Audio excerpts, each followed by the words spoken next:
Autre terrain, celui de la campagne pour les législatives, avec les premiers grands meetings ce soir. Le Parti socialiste peine à retrouver de l'élan après l'échec de la présidentielle. Pour preuve, le meeting ce soir à Bordeaux a organisé dans l'urgence et où François Hollande s'est retrouvé tout seul, quasiment, face aux militants pour annoncer qu'il ne serait pas candidat à sa succession à la tête du parti. Sur place, Sandrine Rigaud, Jean-Michel Meyer.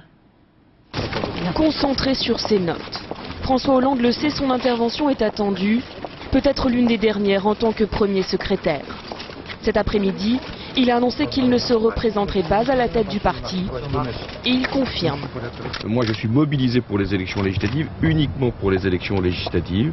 Ensuite, ça fera longtemps que j'anime le Parti socialiste, je l'ai déjà annoncé il y a déjà plusieurs mois ou plusieurs années. Il faudra, dans le temps qui sera ouvert au lendemain des élections législatives, et nous avons du temps, et beaucoup de temps, il faudra après refonder la gauche, rénover le Parti socialiste, renouveler les générations, mais ce temps n'est pas venu.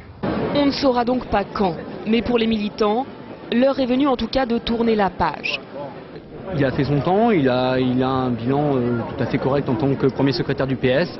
Après, c'est sûr que le reformer la gauche après législative, quel que soit le résultat, sera un objectif primordial qui ne se représente pas et peut-être laisse la possibilité d'avoir de nouvelles figures au PS. J'espère qu'il n'y aura pas une guerre pour le remplacer.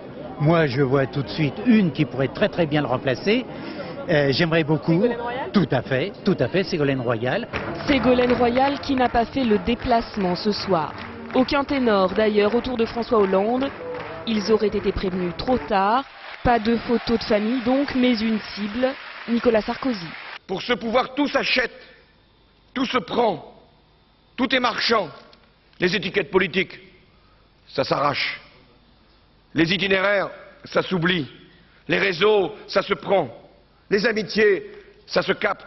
Les consciences, ça s'achète. C'est comme ça qu'ils ont constitué leur gouvernement.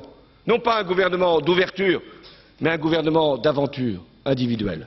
Rester combatif, garder un esprit de conquête, c'est le message qu'a voulu faire passer François Hollande. Il le répétera mardi prochain à Paris avec les autres ténors.